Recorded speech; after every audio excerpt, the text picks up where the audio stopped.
नाम पंकज शर्मा है और मैं आज आपको इडियम्स एंड फ्रेजेस कवर करवाने वाला हूँ, बताने वाला हूँ। और मेरा जो बताने का तरीका है काफ़ी, मैं मानता हूँ कि मेरे तरीके से तो काफ़ी अच्छे तरीके से मैं आपको नरेट करके बता पाऊँ और हर एक मोस्टली मैं आपको इडियम एंड फ्रेजेस की मोस्टली की स्टोरी बता पाऊँ कि इनका ओरिजिनेट कहाँ से हुआ, ये कैसे बनी और कैसे कहाँ से आई। तो मैं स्टार्ट करता हूँ। हमारी जो पहली इडियम है उसमें है the alpha and the omega. बच्चे ये इडियम यहाँ से शुरू हुई। आपने कभी बाइबल पढ़ी हो या फिर ग्रीक माइथोलॉजी से ये idiom I, alpha and omega. इसका मतलब होता है शुरू से अंत तक, बिगिनिंग एंड द एंड। यहाँ से इडियम बनती है क्या, अल्फ़ा एंड द ओमेगा। किसी भी आप रिलीजियस बुक को उठा कर देख लेना, हर एक में ये मिला पाएगा। जैसे हमारी भागवत गीता उसमें मिला, हमको मिलेगा कि मैं, कृष्ण भगवान कहते हैं कि मैं ही आदि हूँ, मैं ही अनादि, मतलब मैं ही अंत हूँ, मैं ही शुरुआत हूँ। ये वही है alpha and omega. Next idiom की तरफ हम बढ़ते हैं। पुल ए फास्ट वन। ये इडियम का ओरिजिनेट काफ़ी अच्छा है और हम डेली लाइफ में भी देखते हैं। पुल ए फास्ट वन होता है बच्चे, जब आपने कभी मैजिशियंस का खेल देखा है, जादूगर का। जादूगर की मतलब जब पत्ते को एकदम है ना, हाथ में पत्ते होते कितनी स्पीड से, मतलब आंखों का धोखा, ये वही तो है पुल ए फास्ट वन। मतलब आपको आपके सामने से ऐसे पुल कर देगा कि आपको लगेगा नहीं यार क्या जादू होगा, लेकिन जादू नहीं होता, सिर्फ आंखों का धोखा होता है आपका। फीदर वंस ऑन्स नेस्ट, मतलब अपना ही घोंसला भरना भैया। मतलब यहाँ पे ये जो जिसने भी इडियम बनाई थी उसका मतलब है कि जैसे चिड़िया देखोगी आपने घोंसला की, बाहर से लाती है कोई चीज़ और अपना घोंसला बनाती है, हर चीज़ अपने घोंसले में रख देती है, किसी और की वस्तु भी उठा के अपने घोंसले में रख लेती है। इसका मतलब कि आप रिश्वत ले रहे हो किसी से। इसमें मतलब क्या कहना चाहता राइटर कि आप रिश्वत ले रहे हो, ये उस सेंस में दर्शाया गया है। फीदर वंस ऑन्स नेस्ट, ये पुल फास्ट वन हो चुका है हमारा, फीदर वन नेस्ट हो चुका है। डोंकीज ईयर, ये भाई बहुत अच्छी इसकी कहानी है मेरे पास, बट ये कैसे बनी ये मैं आपको बता देता हूँ। ये बनी गधे के कान से। 18 सेंचुरीज के अंदर क्या होता था कि जो गधे के कान है वो काफ़ी बड़े होते थे, काफ़ी बड़े, मतलब काफ़ी बड़े ही होते थे। लेकिन जो राइटर थे उन्होंने मतलब जो ईयर्स हैं ये ऐसे लिखा जाता था भाई, EARS लिखा जाता था। आगे लगते जैसे टाइम बढ़ा वहाँ पे वाई भी लगाना शुरू कर दिया लोगों ने, तो ये ऐसे बन गया ईयर्स। तो भाई इससे ये इडियम बनी डोंकीज ईयर, मतलब ए लॉन्ग टाइम, मतलब ऐसे दिखाने लगे। पुट अप द स्टर्स, ये तो सबको पता भी है, जैसे हम रात को जाते वक्त अपनी दुकान बढ़ा देते हैं, ये वही है पुट अप द स्टर्स, मतलब डाल दिया आपने स्टर्स, अब आज आपका जितनी आपने कमाई करनी थी वो कर चुके हो। बियॉन्ड द पेले, मतलब होता है कि अनएक्सेप्टेबल।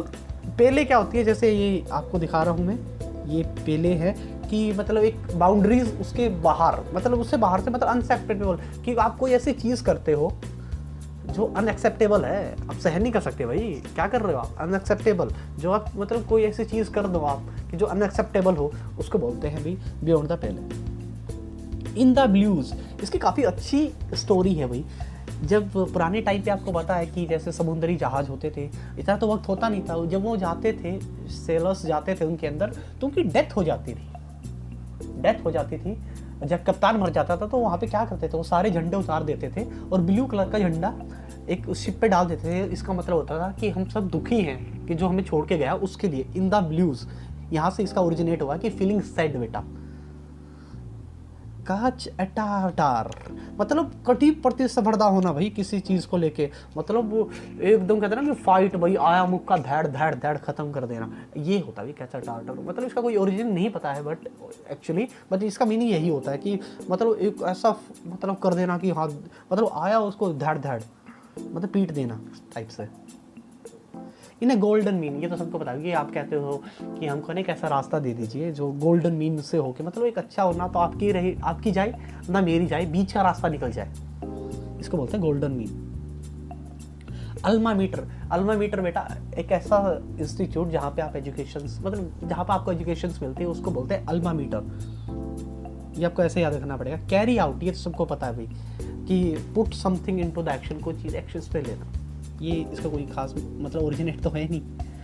मैं मोस्टली आपको बताता रहूँगा कि जिसका ओरिजिन मुझे पता है, मैं आपको उसका ओरिजिन बताता रहूँगा। ऑन क्लाउड 9, मतलब आप कहते हैं ना बस छठे आसमान पे होना, मतलब ऑन क्लाउड 9, मतलब छठे आसमान पर, कि एक मतलब बंदा है उसको बहुत ज़्यादा खुशी हो रही है। Sail in the same boat, sail in the same boat मतलब समान स्थिति में होना, कि जब भाई कहते नहीं भाई मेरे पास 200 रुपये दे दे, तो भाई मैं कैसे दे दूँ, मेरे पास खुद के पास ही 200 रुपये पड़े हैं, मतलब मैं भी तेरी जैसी कंडीशंस में हूँ। Sail in the same boat, इसमें राइटर ने सेम बोट मतलब हम एक सी नाव में सफ़र कर रहे हैं भाई, जैसे जिस कंडीशन से तू गुजर रहा है उसी कंडीशन से मैं गुजर रहा हूँ। Sorry guys. A dog breakfast, आप कुत्तों को आप कभी रोटी डाल के देखो, आपको पता लगे, अरे भाव भाव है ना, कुत्ते ऐसे काटते हैं तो एक दूसरे को मतलब नोच काट डालते हैं। डॉग ब्रेकफास्ट से राइटर ऐसे दर्शाना चाहता है कि कोई ऐसी चीज़ मतलब जिसको बहुत ज़्यादा मतलब घटिया तरीके से तबाह कर दे वो। स्टेयर अप हॉर्नेस्ट नेस्ट, इसका होता है कि नदी मुक्की के छत्ते को छेड़ के देखो भाई। स्टेयर अप है हॉर्नेस्ट अर्नेस्ट नेस्ट, मतलब टू क्रिएट, अगर आप मधुमक्खी के छत्ते को छेड़ोगे तो क्या होगा, आपको प्रसाद थोड़ी मिलेगा, प्रसाद मिलेगा लेकिन उस टाइप का मिलेगा कि आपको काट लेंगे वो। मेरी ज़्यादा स्पीड हो रही है तो मुझे नहीं पता है, बहुत सारे लोग मुझे कहते हैं कि मेरी स्पीड काफ़ी ज़्यादा है, पर मैं जल्द से जल्द कवर अप करना चाहता हूँ कि मैं जल्द से जल्द कवर अप कर सकूँ और ज़्यादा से ज़्यादा वीडियो आपके लिए ला सकूँ। एक सेकंड देखते हैं भाई। ऑन क्लाउड 9 हो चुकी है हमारी, the sail on the same boat भी हो चुकी है, ये भी हो चुकी है, ये भी हो चुकी है। एक क्लोज शेव, मतलब बाल बचना, शेव किया ना आपने, शेव, अरे वैसे में ये वो शेव नहीं है लेकिन मतलब बता रहा हूँ कि शेव, जैसे आप शेव करते हो ऐसा रिलेट कर लो कि आप शेव बनाते हो तो मतलब ब्लेड आपके बिल्कुल गाँव से कितना बच के जाता है। क्लोज शेव मतलब बाल बचना भैया, ये तो सबको बता भाई। सैलेड डेज, ये होता है भाई unexperience day, the day once youthful unexperience day, मतलब सैलेड डेज मतलब जिसको अनएक्सपीरियंस हो, मतलब नया नया अनुभव हो, नया नया चौधरी बन रहा हो, मतलब हरियाणा से हो तो लग जाती है भाई, ज़्यादा कोई ज़्यादा नया नया हो स्मार्ट बन रहा हो।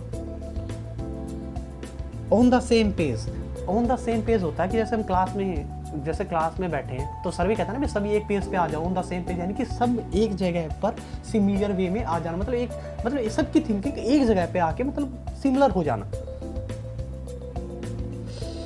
देखो don't know beans about something, मतलब ये ईडम जब बना 17वीं शताब्दी के अंदर बना था, और ये बीन्स आपको पता होगा, बीन्स होते हैं वहाँ पे ऐसा माना जाता था यूरोप के अंदर कि जिसको बीन्स का भी नहीं पता उसको कुछ भी नहीं पता, वो निरा मूर्ख मिट्टी का माधव है। तो don't know beans about something मतलब जिसको बीन्स का भी नहीं पता है वो बहुत ज़्यादा ही मूर्ख है, बहुत ज़्यादा।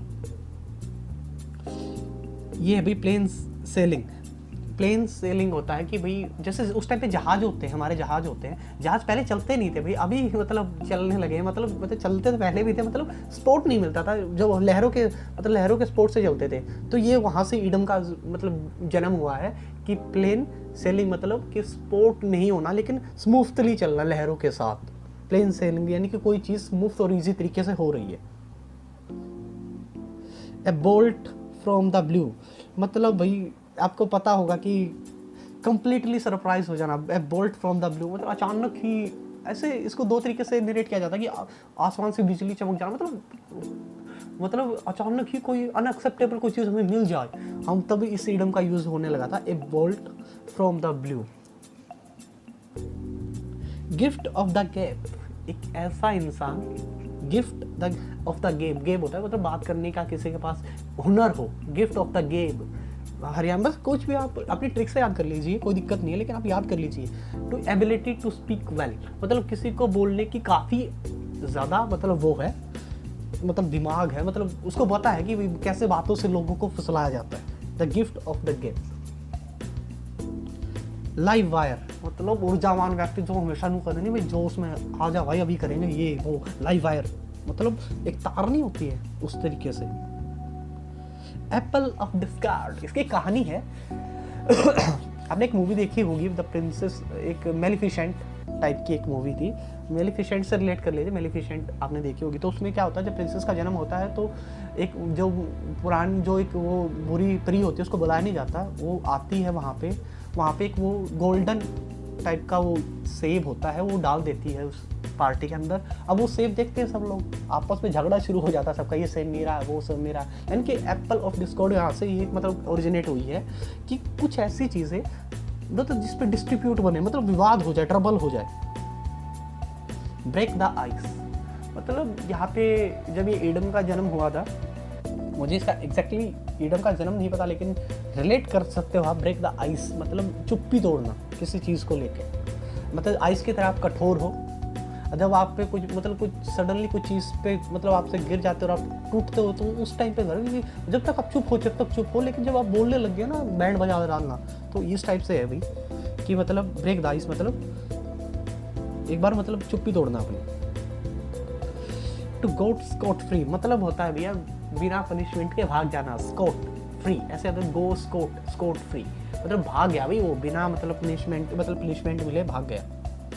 इन लाइफ ऑफ, ये तो बेटा ईडम भी नहीं, मतलब प्रोपोजिशंस में भी पूछा जाता है। ईडम्स रट लेना भाई, ये सेंटेंस इंप्रूवमेंट में पूछी जाती है, फिल इन द ब्लैंक्स में पूछी जाती है, एरर के अंदर भी बन जाती है, तो एग्जैक्ट मीनिंग और एग्जैक्ट स्पेलिंग्स ध्यान रख लेना।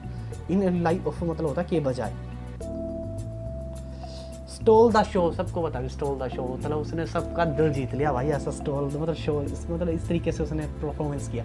क्रॉस स्वॉर्ड्स मतलब होता है, क्रॉस स्वॉर्ड्स का मतलब होता है बेटा जो दो तलवारें हैं ना बड़ी हुई, देखी है तुमने ऐसे क्रॉस का निशान, जैसे मैं बना देता हूँ, एक सेकंड देखिए मैं क्रॉस का निशान बना देता हूँ, मैं पीले से ही बना देता हूँ भैया, आपने देखी ना तलवारें ऐसे, तो क्रॉस स्वॉर्ड का मतलब होता है कि मतलब अब तो भाई लड़ाई होगी, आजा भाई। ब्लो ऑन ट्रम्पेट मतलब अपनी ही डींगे हाँकना, ट्रम्पेट ऐसे तुम याद कर लेना, इसका ओरिजिनेट मेरे को पता नहीं, लेकिन तुम ऐसे ट्रम्प से याद कर लेना। ट्रम्पेट जो ट्रम्प है, ट्रम्प था अमेरिका का राष्ट्रपति, वो अपनी हाँकता था, मतलब अपनी डींगे मारता था दुनिया में, ये कर दूंगा वो कर दूंगा ये कर देंगे। ब्लो ऑन ट्रम्पेट मतलब अपनी ही गुणगान करना, बढ़ाई करना ज़्यादा से ज़्यादा। At a snail pace, snail देखिए आपने, वो घींगा टाइप होती है जो इस टाइप से बनी होती है वो, और वो ऐसे चलती है जो धीरे धीरे चलती है, वो स्नेल पेस मतलब धीरे धीरे चलना किसी चीज़ का। यहाँ से ये एट स्नेल पेस मतलब आराम से वेरी स्लोली चलती है वो, यहाँ से ये बनी है। डन फॉर ये तो होता है बर्बाद हो जाना, डन फॉर, अरे मैंने डन कर दिया भाई, अब वो बर्बाद है, डन फॉर बर्बाद कर दिया मैंने उसको। बेस्ट ऑफ द वर्ल्ड होता है कि मतलब एक ऐसी सिचुएशंस जहाँ पे मतलब बल्ले ही बल्ले भाई, मतलब बल्ले ही बल्ले, a situations which can enjoy and the advantage of two different thing at the same time मतलब बल्ले ही बल्ले होना, ये मैंने बताया ना बेस्ट ऑफ द। ये कुछ ईडम्स होती है जिनके आपको दिल से समझ में आ जाएगा कि हाँ रे इसमें कुछ अच्छा ही बोला गया है, किसी the best of the both world, यानी कि किसी के बारे में मतलब दोनों एक ऐसा जहान जहाँ पे मज़े ही मज़े हो, दोनों हाथों में लड्डू। Best since sealed bread, best thing since sliced bread मतलब इसका मीनिंग मेरे को देखो इतना पता नहीं, लेकिन जो बहुत ज़्यादा किसी मात्रा में मिलना, ये इसका मीनिंग होता है। कैच 22 मतलब होता है कड़ी सफरदा होना, मतलब बहुत ज़्यादा कड़ी सफरदा होना भाई, कि मतलब आके देखो तुमको बनाए हीरो, मतलब कड़ी सफरदा होना बेटा, प्रतिस्पर्धा होना। कैच मतलब कैच बराबर 2020 नहीं होता, जैसे कैच 22 ऐसे रिलेट कर लेना कि बराबर भाई आके देखो। ऑन द क्रक्स मैटर बेटा, क्रक्स मैटर होता है जो बहुत ज़्यादा ज़रूरी होता है, जैसे अभी चाइना का और इंडिया का अपने, जैसे अपन आपको बता दी कोविड को लेके मतलब ऑक्सीजन को लेके कितनी महामारी हुई है, स्टेट आपस में ही झगड़ रहे हैं, तो ये टाइम है द क्रक्स ऑफ मैटर की मतलब ये बहुत ज़्यादा ज़रूरी वक्त है कि हम एक दूसरे की समझें, एक दूसरे की सोचें, ये सच में ये वक्त है। इसका मीनिंग यही होता है the crux of the matter, मतलब most initial main part of the problem, उस प्रॉब्लम की तरफ जाए कि कहाँ पे मेजर प्रॉब्लम्स है भाई ऑक्सीजन को लेके, कहाँ ऐसे दिक्कत हो रही है। बुल इन चाइना शॉप, ये तो सबको पता है, बुल इन चाइना शॉप होता है कि अब वैसे भी देख लो कोई मतलब चाइना में कितनी पॉपुलेशन है, अगर मान के चलो अगर शॉप है कुछ चाइना की छोटी छोटी शॉप होती है चाउमिंग वाउमिंग, अगर उसमें कोई बुल सांड अपना घुस जाए तो तबाह ना कर देगा, तो यही से कर लो भाई। बुल इन चाइना शॉप मतलब एक ऐसा अनाड़ी पर्सन जो बस मारन पीटन में यकीन रखता होगा। तो थैंक यू गाइस, यही था आज के लिए। आई होप कि आपको मेरे द्वारा पढ़ाई गई हुई ईडम्स थोड़ा तो याद होना चाहिए, मेरा पहली बार ही सेशन है, अगर आपको ये अच्छी लगती है तो हम आगे भी लेके आएंगे। और धन्यवाद। होपफुली आप घर पे रहिए, मज़े में रहिए, घर पे रहोगे बचे रहोगे, स्टे होम प्लीज़, और हेल्प करते रहिए एक दूसरे की। जब तक आपके इंस्टीट्यूट द्वारा खुलते ही आते हैं तब तक आप घर पे रहेंगे, मास्क का यूज़ कीजिए, सैनिटाइज करते रहिए। Thank you guys, bye bye. Hello guys, मेरा नाम पंकज शर्मा है। जैसा कि मैंने आप लोगों को बताया था कि मैं ये कंप्लीट सीरीज़ करूँगा ईडियम और फ्रेजेस की। मुझे कल भी आप सबका अच्छा प्यार मिला और मैंने अब सोचा है कि मैं ये पूरे ही कवर कराऊंगा जितनी एसएससी के अंदर पूछी गई है। आप सबको पता होगा कि मेरा पढ़ाने का तरीका बिल्कुल डिफरेंट वे में है। मैं कभी रटवाऊंगा नहीं ईडियम्स को, रटवाने की चीज़ होगी मैं रटवा दूंगा, लेकिन मोस्टली मैं आप सबको कहानी बताऊंगा कि कोई भी ईडियम्स होती है। आपको ईडियम का पता ही होगा, मुहावरे लोग क्या बोलते हैं, जैसे हम हरियाणा में बोलते हैं भाई 12 बाट, जैसे हिंदी में बोल देते हैं कि भाई रात दुगनी चौगनी। ऐसे ही इंग्लिश में इन ईडियम्स का मतलब क्या होता है, इनका ओरिजिन कैसे हुआ। हमारे यहाँ तो मान लेते हैं कि ऐसे ऐसे हमको पता होता है, लेकिन इंग्लिश में भी तो पता होना चाहिए कि इनका ओरिजिन कैसे हुआ भाई। ऐसे रटने से क्या फ़ायदा। और गाइस चलो मैं शुरू करता हूँ। शुरू करने से पहले मैं सिर्फ इतना कहना चाहूँगा, जो भी आप मेरी वीडियोस देखें प्लीज़ लाइक करें, शेयर करें और कमेंट करें कि मुझे बताएं कि मुझे कहाँ कमी रह गई। अगर मैंने अच्छा पढ़ा है तो मुझे आपके लाइक से और सब्सक्राइब से एक अलग सा मोटिवेशन मिलेगा। और आगे भी हम पूरा बैच लेके आएंगे जल्द ही आप सब के लिए लॉन्च करने के। तो मैं स्टार्ट करता हूँ। पहली हमारी ईडियम है, उसका नाम है हेल्सियंस डेज। हेल्सियन डेज होता है बच्चे पीसफुल डेज। अब आप ये पूछोगे हेल्सियन क्या है, डेज क्या है, इसका मीनिंग। इस ईडियम का ओरिजिनेट हुआ ग्रीक माइथोलॉजी से बेटा। ग्रीक माइथोलॉजी में क्या होती है, एक चिड़िया है भाई, एक चिड़िया ऐसे मानते थे वो। एक नदी थी, पहले एक नदी थी जो ग्रीक के अंदर बहती थी, वो हमेशा ही उसमें बाढ़ आती थी, सारा साल बाढ़ से तबाह करती थी वो।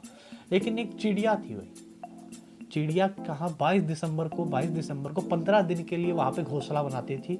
उन दिनों में वो नदी बड़ी शांत रहती थी। एक स्टोरी है, वहां नदी बड़ी शांत रहती थी।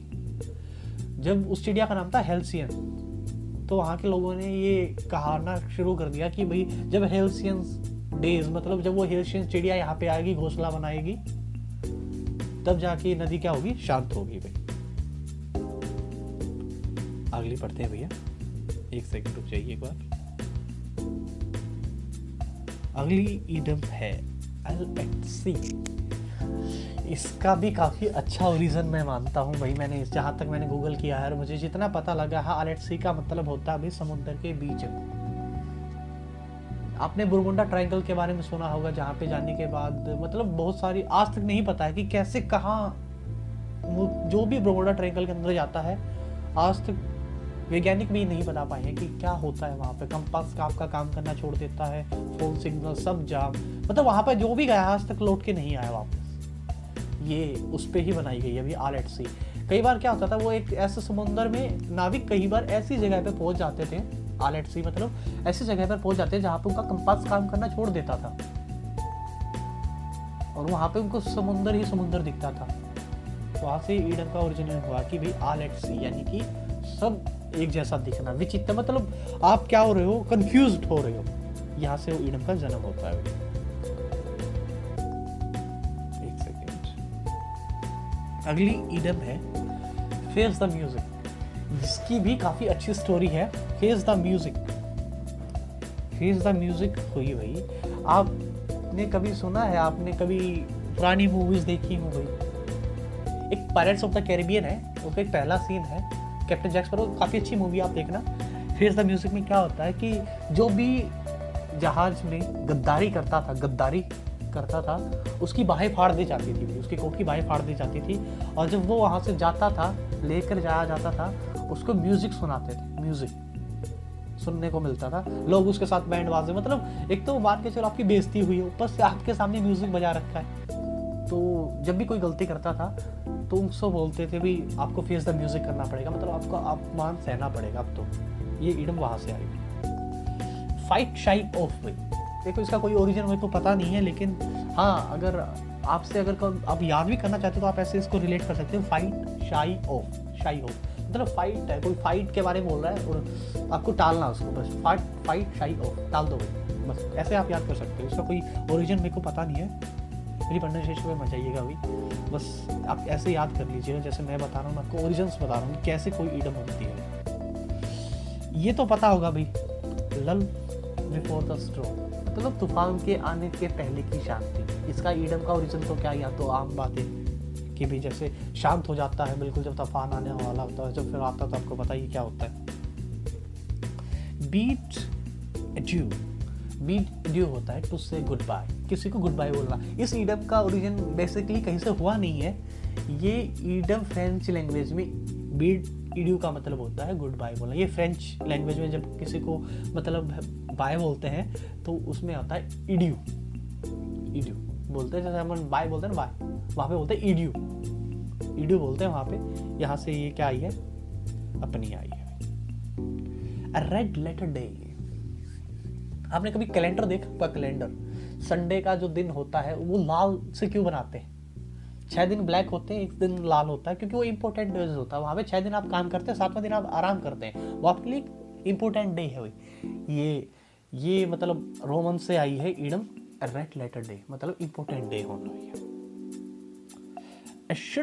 ए शॉट इन द आर्म, मतलब ये भाई बेसिकली जो ईडम है अपनी, ये किस तरीके से आती है, ये आई है इंजेक्शन से हुई। आप बोलोगे सर इंजेक्शन से, इसका क्या मतलब? इंजेक्शन से आई है। इंजेक्शन से इसलिए आई है, आपने कभी देखा होगा कोई बीमार आदमी है, थोड़ा जिसको बुखार है, उसको इंजेक्शन लगा देते हैं, तो वो क्या होता है कि वो एकदम मतलब उस पर मतलब आर्म में जो उसका इंजेक्शन लगता है तो कुछ मिनट के बाद उसका बुखार उतर जाता है और वो एकदम मतलब स्वस्थ हो जाता है। तो ये ईडम का ओरिजिन वहां से हुआ है। शॉट इन द आर्म मतलब किसी में एकदम मतलब ऊर्जा आ जाना, साहस बढ़ावा आ जाना भाई। The throw down the gauntlet, sir ये मेरे को पढ़ना नहीं आ रहा है, गॉन्टलेट है शायद, मेरी प्रोनाउंसिएशन काफ़ी अच्छी नहीं रही है इतनी, बट मेरे को मीनिंग्स का पता होता है। To throw down the gauntlet होता है किसी को चुनौती देना। बेसिकली क्या होता था ब्रिटिश काल के अंदर, इंग्लैंड के अंदर, ये आप जो देख रहे हो, मैं बस इसको डार्क सर्कल भी कर देता हूँ, जो आप देख रहे हो ये है भाई गॉन्टलेट। इसमें क्या होता था कि जब ये सैनिक पहनते थे, जब ये सैनिक इसको उतार देते थे, जमीन पर रख देते थे और तलवार उठाते थे, इसका मतलब होता था कि वो अब लड़ने के लिए तैयार है भाई, चुनौती दे रहे हैं, आप आओ लड़ो। वहां से ये ईडम का ओरिजिन हुआ भाई, to throw down the gauntlet. आगे बढ़ते हैं। To set at naught, to set at naught मतलब होता है किसी की बात को अनसुना करना। टू सेट एट नॉट मतलब ऐसे लगे नोटी लोग होते हैं, वो किस सबकी बातों को क्या कर देते हैं, अनसुना कर देते हैं भाई। एल्बट्रॉस अराउंड द नेक, ये काफी अच्छी कहानी है इसकी। ये ईडम ना इतनी जबरदस्त है भाई, आप इसकी कहानी सुनोगे ना माशाल्लाह आप कहोगे कि सर कैसे बन गई ये ईडम। ये ईडम है ना ऐसे बनती है, ये ना एक्चुअली एक पोएम की है। पोएम में स्टोरी थी जो 1798 में एक पोएम आई थी, द राइम ऑफ एनिशिएंट मार्नियर। इससे ये कहानी बनती है कि क्या होता है कि ये एक जहाज की कहानी होती है। ये जहाज है ना एक ऐसी जगह पे फंस जाता है जहाँ पे भूत लोग रहते हैं, भूत लोग रहते हैं। तो क्या होता है, एक अल्बट्रोस एक पक्षी का नाम है भाई इसमें, अल्बट्रोस जो ऑस्ट्रेलिया के अराउंड पाया जाता है। तो एक नाविक होता है, वो अपना एक तीर लेके ना अल्बट्रोस की गर्दन में, उड़ते हुए गर्दन में मार देता है। वो जोड़ा होते हैं और एक मर जाता है, दूसरी जो उसकी पक्षी होती है, जो माता पक्षी होती है, वो रोने लग जाती है। तो भूतों को उन पे दया आ जाती है और गुस्सा आता है नाविक पे कि देखो भाई हमारा इलाका और हम पे मतलब भाई दादागिरी, हमारे यहाँ के लोगों को मार मतलब पक्षियों को मार रहे हैं। तो वहाँ पे वो क्या कर देते हैं भूत कि वहाँ पे उस अपना जादू से उस जहाज को वहीं रोक लेता है। अब वो जो जहाज वहाँ पे रुक गया तो भूखमरी फैल गई, उनका खाना खत्म कर देते हैं, वो लोग भूखे मरने लग जाते हैं। बाद में उनको ध्यान आता है कि जो इस नाविक ने अल्बट्रोस को मारा है उसी के कारण ये सब हो रहा है। तो वो क्या करते हैं, उसको सजा देने के लिए उस नाविक को उसके गले में अल्बट्रोस जो पक्षी होता है वो डाल देते हैं भाई। इसका मतलब क्या हुआ, अल्बट्रोस अराउंड द नेक होता है कि भाई आप ऐसा बोझ ढो रहे हो बेकाम का, ऐसा बोझ ढो रहे हो जो बेकाम का है। तो आगे देखिए भाई, ये रहा देखिए अल्बट्रोस भाई, ये नाविक है, ये अल्बट्रोस उसके गले में डाल रखा है, ये भूतों ने इनके जहाज को कैप्चर कर लिया भाई। ये ईडम यहाँ से बनी है, काफ़ी इंटरेस्टिंग ईडम है भाई। मैं तो मानता हूँ, मैंने कुछ ईडम है जो मैंने काफ़ी अच्छे से इनका स्टडी किया है, और मतलब ईडियम्स है काफ़ी अच्छे से स्टडी किया, और बाद में मुझे लगा कि हाँ, ये आप लोगों को स्टोरी बतानी चाहिए। अगर आपको कोई पूछेगा अब आगे कि albatross around the neck का मतलब क्या होता है, कि ऐसा चीज़ का बोझा लेके ढोल रहे हो आप जो मतलब काम का ही नहीं है, यहाँ से इस ईडम का जन्म होता है भाई। रेक हैवोक होता है बेटा, तबाही मचा देना। इसकी स्पेलिंग ध्यान दे लेना भाई, काफ़ी अच्छी स्पेलिंग है, ये गलती एरर में भी आ जाती है।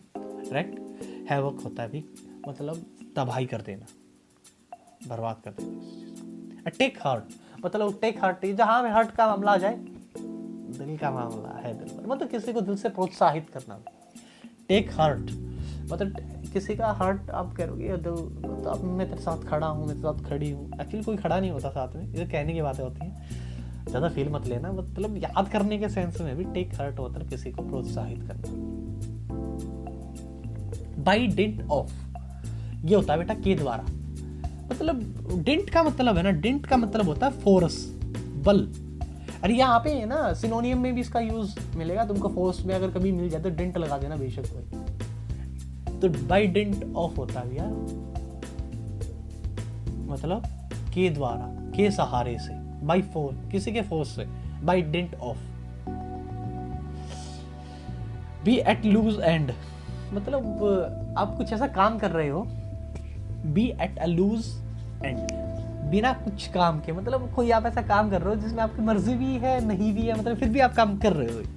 B at a loose end मतलब आखिरी तक काम कर रहे हो, मतलब बिना कुछ काम के ही काम कर रहे हो, आपको जरूरत नहीं है लेकिन फिर भी आप करे जा रहे हो मजे के लिए। ए वाइल्ड गूज चेज, देखो भाई इसकी काफी, एक गूज क्या है, अमेरिका के अंदर एक गूज, पता नहीं मैंने पढ़ा था और देखी भी है इसकी। गूज एक वो है भाई, जानवर है, छोटा सा क्रीचर है। जब लोग है ना, ये इतना तेज दौड़ता था, लोग इसको पकड़ते थे ना, ये पकड़ में नहीं आता था ये गूज। तो यहाँ से ईडम का ओरिजिन हुआ कि भाई ए वाइल्ड गूज चेज मतलब कोई ऐसा काम करना जिसके आपकी पकड़ ही ना हो, मतलब निरर्थक प्रयास करना। तुमने अपने मतलब हरियाणा का छोड़ो ही, मतलब इंडिया में भी सुना होगा कि, वैसे ये माइथोलॉजी है कि मुझे नहीं पता, मिथ है या मुझे नहीं पता, लेकिन मैं फिर भी बता रहा हूँ कि हिरण की होता है ना, हिरण की नाभि में एक ऐसा कुछ कस्तूरी होती है जिसकी सुगंध से वो दौड़ती रहती है, लेकिन उसको कभी मिलती नहीं है, वो सोचती है कि आगे मिलेगी आगे मिलेगी। ये वही है ए वाइल्ड गूज चेज। अगर आप ऐसे रिलेट करना चाहते हो ऐसे कर लो, वरना ओरिजिन मैंने इसका बता दिया आपको। ए वाइल्ड गूज चेज मतलब कुछ ऐसा काम करना जिसकी मतलब कोई रिजल्ट ना मिले आपको। ऑन द स्किन ईडियम मतलब क्या होता है भैया, इसका मतलब होता है on the skids. On the skids क्या मतलब होता है, to experience difficulty and be likely to fail out of control, मतलब टू सर्टेन टू फेल मतलब कोई चीज आपके आपे से बाहर हो जाए, कोई चीज आपके आपे से बाहर हो जाना भाई। पुट ए स्पोक इन वूल मतलब आप सॉरी पुट एस सॉरी भाई, मैं तो दूसरे टाइम लेक्चर तो हो जाता है ऐसा, हंसो मत। Put a spoke in a wheel मतलब होता है कि आपको, आपने कभी ये देखा है व्हील, गाड़ी के व्हील के अंदर कोई रोड़ा अटका देना, मतलब ये से आप रिलेट कर लो, ये इसका ओरिजिन भी है और ये सच्चाई भी है। अगर आपकी उन्नति में कोई रोड़े अड़ा देना भाई, put a spoke in a wheel. Tongue in cheek, tongue in चिक होता है भैया बहुत मजाकिया, मस्करा, जो अपने दिल से बातें मारता है, जिसको अपने फन से मतलब है भाई, दूसरे की आत्मा नहीं दुखाता लेकिन अपने मजाक में रहता बस। Wear your heart on your sleeve, इस बेसिकली इस ईडम का कोई ओरिजिन नहीं है, लेकिन मैंने जितना भी आज मतलब इसके बारे में पढ़ा और मतलब मैंने गूगल किया तो मुझे ये पता लगा, जब इंग्लैंड के अंदर क्या होता था, जो लोग मतलब जाते थे युद्ध करने के लिए, जो उनकी प्रेमिकाएं होती थी वो उनके बेसिकली उनके रंग का क्या पहनते थे, कपड़े पहनती थी, उससे इस ईडम का जन्म हुआ भाई। Wear your heart on your sleeve मतलब वो पहन के दिखाती थी कि हम तुम्हारे साथ हैं, डरो मत। To display one emotion openly मतलब आप किसी के प्रति अपनी इमोशन है जो दिखा देना कि हाँ भाई मैं तेरे लिए इतना फेथफुल हूँ, मैं तेरे लिए इतना वो हूँ, मैं तेरे बारे में इतनी केयर करता हूँ, इतनी सोचता हूँ। ये ईडम ऐसे है। To wear your heart on your sleeve, slip on the wrist. अब मैं कह दूँ कि एक बच्चों को, ये बेसिकली बच्चों के लिए इडम है भाई। बच्चों को मारने के लिए मम्मी है ना, जैसे उल्टे हाथ पे ऐसे थप्पड़ मार देती हैं झूठ माट का, ये वो है स्लिप ऑन द रिस्ट, मतलब छोटा हल्का सा दंड देना, ज़्यादा किसी को मारना नहीं। To get off your high horse, इसका मतलब होता है कि अपने आप को आप बहुत ज़्यादा सुपीरियर दिखा रहे हो, क्लेवर दिखा रहे हो। आप है ना, कभी भी ना किसी भी राजा महाराजा, इंडियन होगी भाई, आप चाहे यूरोप की होगी, ग्रीक होगी भाई, इजिप्शियंस होगी, कैसी भी देखिए आप, वहाँ पे आप राजा महाराजा की फोटो देखेंगे, आप देखना घोड़े पे होंगे, वो अपने आप को ऐसे दिखाते हैं कि भाई उस घोड़े में दिखा के कि हम ग्रेट हैं, हम बहुत ज़्यादा मतलब वो हैं। तो यहाँ से इस इडम का जन्म हुआ, to get off your high horses से भाई। इसका मतलब यही होता है भाई, अपने आप को क्या सा दिखाना कि भाई अरे मैं, मतलब समझ जाओ। स्लेप ऑन द रिस्ट हो चुकी है भाई, ये भी हो चुका है। हाँ, to carry coals to Newcastle. Newcastle एक जगह है भाई, ये न्यू कैस्टल एक जगह है इंग्लैंड के अंदर। वहाँ पे क्या होता था पहले, बहुत ज़्यादा कोयला खदानें आज भी हैं कोस्टल्स के अंदर। आप सर्च कर लेना बेशक गूगल, न्यू कैस्टल के अंदर क्या है, गूगल कर लेना, सर्च करके आपको पता लग जाएगा कि इंग्लैंड के अंदर एक जगह है, वहाँ पे क्या है, कोयले की खदानें हैं। तो मान के चलो, जब है ना कोई लोग है ना, जब दूसरे शहर से कैस्टल की तरफ कोयला लेके जाते थे, तो वो लोग उससे कहते थे कि भाई क्या ज़रूरत है इसकी, वहीं पहले बहुत है। तो वहाँ से फ्रीडम का क्या हुआ, ओरिजिन हुआ भाई। To carry coals to a Newcastle, मतलब कोई ऐसा काम कर देना, कोई आप ऐसा काम कर रहे हो जिसकी ज़रूरत ही नहीं है, फिर भी आप कर रहे हो। इस फ्रीडम का बेसिकली मतलब ये होता है। मीनिंग मैंने यहाँ पे दे रखे हैं, आप पढ़ लेना बेशक, वैसे मैं बता रहा हूँ तो आप देख लेना। एकिल्स हिल्स भाई, आप, ये कहानी भी ज़बरदस्त है, ये कहानी भी मैं मानता हूँ बहुत ही उसकी तरह, अल्बाट्रोस की तरह बहुत अच्छी है। जैसे अपने यहाँ पे कृष्ण भगवान की स्टोरी है, जैसे अपने यहाँ कृष्ण भगवान को माना जाता है, यूरोपियन ग्रीक माइथोलॉजी में एकिल्स को माना जाता है। एकिल्स जब पैदा हुआ, एक राजा थे, एकिल्स जब पैदा होता है तो क्या होता है, एक नदी बहती होती है यूरोप में, मेरे को पता नहीं उसका नाम क्या है, बट वो नदी में कहते हैं, देवता कहते हैं कि इसको डुबो दो भाई, इसका जो शरीर है सारा वज्र का हो जाएगा, एकिल्स का। तो अब नदी का तेज बहाव, उसकी मम्मी ने सोचा भाई मैं अगर इसको छोड़ दूंगी तो बह जाएगा ये सारा। तो वो क्या करती है, वो उल्टा करके, देखो चित्र में दिखाया गया है, उल्टा करके इसको डुबो देती है पैर को, बस पैर बाहर रह जाता है, बाकी सारा शरीर वज्र का हो जाता है और पैर बाहर रह जाता है। तो ये जब राजा बनता है, बहुत ज़्यादा विजय, धर्मी कर्मी राजा बनता है, बहुत ज़्यादा विजय करता है। बाद में एक दिन क्या कर रहा होता है कि रेस्ट कर रहा होता है, एक शिकारी इसकी पैर को देख के सोचता है कि कोई हिरण है, उसने इस पर तीर मारा, इसके पैर में जाके वो तीर लग जाता है और इसकी मौत हो जाती है। जैसे कृष्ण भगवान के साथ हुआ था कि कृष्ण भगवान आराम कर रहे होते हैं, कृष्ण भगवान का वैसे तो शरीर वज्र का था, ये तभी तो कह रहा हूँ कि रिलेट कर लो भैया, इससे ग्रीक माइथोलॉजी और इंडियन माइथोलॉजी बहुत ज़्यादा सिमिलर, उनके जो देवता हैं वो भी अपने से बहुत ज़्यादा मतलब मैच करते हैं। तो वहीं से तो क्या करते हैं, कृष्ण भगवान आराम कर रहे होते हैं, तो एक क्या होता है, एक भील होता है, वो तीर मारता है, उनके वो तलवे में जाके लगता है, वहाँ से कृष्ण भगवान की मौत होती है। तो एकल हिल्स का मतलब होते हैं, वहाँ पे उसको क्या लग गया, तीर लग गया हिल्स पे, यानी कि एक कमज़ोर पॉइंट था, बाकी तो सब स्ट्रॉन्ग था वो, लेकिन हिल्स क्या थी, उसकी कमज़ोर थी, यानी कि एक कमज़ोर पॉइंट होना, यहाँ से फ्रीडम का ओरिजिन हुआ भाई। Once in a blue moon, मतलब जो कभी कभी दिखता है, कभी आपने ना 100 साल में, 1.5 साल में, कल एक गूगल करना, जैसे मैंने गूगल किया था, अपने गूगल करना, कैलिफोर्निया के अंदर है ना बहुत सारे, इंडिया में भी दिखता है ब्लू मून, मतलब कभी कभी दिखता है, ईद का चांद बोलते हैं जिसको, हर यहाँ अपने बोलते हैं ईद का चांद, रे once in a blue moon, मतलब रियलिटी में दिखता है ये नीला चांद कैलिफोर्निया के अंदर। तो यहाँ से इस ईडम का जो कभी कभी दिखे, रेयरली हो जो चीज़। फिर अच्छा, पेनिलोप्स वेब्स, ये क्या है भाई, एक राजा था यूरोप के, वो क्या होते हैं, युद्ध में चले जाते हैं लड़ने, विजय, वो कई साल तक नहीं लौटते हैं, तो पेनिलोप्स से बोलते हैं कि वो मर गए हैं, अब आप शादी कर लो। घर वाले बोलते हैं कि अब शादी कर लो किसी और राजा से, तो वो कहती है कि नहीं वो आएंगे, वो ज़बरदस्ती मतलब उस पर थोपते हैं शादी करो। तो वो कहती है कि मैं एक ऐसा वो बन रही हूँ, स्वेटर बनूंगी, जब मेरा स्वेटर कंप्लीट हो जाएगा मैं शादी कर लूँ। वो पूरी ज़िंदगी बिता देती है पूरी जिंदगी बता देती है। वो ऐसी वह मतलब ऐसा मतलब वो बुनती है, वो कभी खत्म ही नहीं होता भाई। यहाँ से ईडम का जन्म हुआ भाई। पेनिलोप्स वेब मतलब एक ऐसा काम करना जिसका कोई एंड है ही नहीं भाई। पूरी जिंदगी बिता दो, उसका खत्म होने का कोई चांस है ही नहीं भाई। इसके नीचे मैंने एक्सप्लेनेशंस भी दी, आप देख लेना। लिव इन द लर्च भैया, मुसीबत पे साथ छोड़ने वाले। देखो कभी भी है ना, जो ईसाई मेरे दोस्त क्रिश्चियन होंगे जो वीडियो सुन रहे हैं उनको पता भी होगा, आई थिंक उनको ज़्यादा इस धर्म का पता नहीं है, लेकिन जैसे अपने यहाँ पे जब हम अर्थी लेके जाते हैं तो एक जगह होती है, हम अर्थी को उतार के छोड़ देते हैं, फिर पीछे से आगे, आगे वाले पीछे होते हैं, पीछे वाले आगे होते हैं। ऐसे ही चर्च के अंदर होता है। जब चर्च से क्या होता है कि डेड बॉडी को उठाते हैं तो वो क्या होता है, दहलीज पे रख देते हैं और आगे और पीछे बदलते हैं। मतलब एक बार क्या हुआ कि किसी इंसान ने किसी अपने की एक बॉडी को उठाया, 3-4 लोगों ने वहाँ पे रख के चले गए। लिव इन द लर्च, मतलब चर्च की जगह ऐसे जो लर्च होता है वो वहाँ पे उसको रख के चले गए। वहाँ से जो एक इंसान देख रहा था, वहाँ से ईडम बन गई लिव इन द लर्च की मुसीबत का। एक इंसान किसी का भेंट में रहता है, जो वो इंसान नहीं आता, मुसीबत में साथ छोड़ने वाला।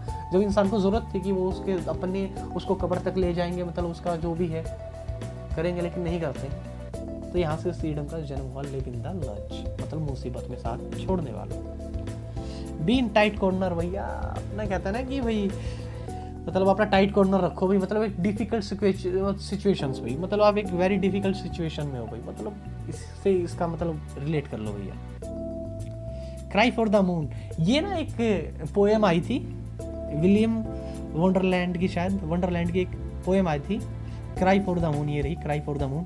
मतलब एक बच्चा होता है इसमें, वो अपनी मम्मी से चंदा के लिए कहता है कि मेरे को चंदा चाहिए, चंदा चाहिए। चंदा मामा कहाँ मिलने वाले भैया। क्राई फॉर द मून मतलब एक ऐसी चीज़ क्लियर होना जो पॉसिबल ही नहीं है। कई बार कहते हैं ना, जो मनचले लड़के होते हैं, लड़के को बोलते हैं कि मैं तुम्हारे चांद तारे तोड़ दूंगा, तो कभी कह के देखना, तोड़ो, पता लगे कुछ भी। मतलब ये वही है भाई, क्राई फॉर द मून मतलब किसी आप ऐसी चीज़ की डिमांड करना जो पॉसिबल है ही नहीं। Cry for the moon.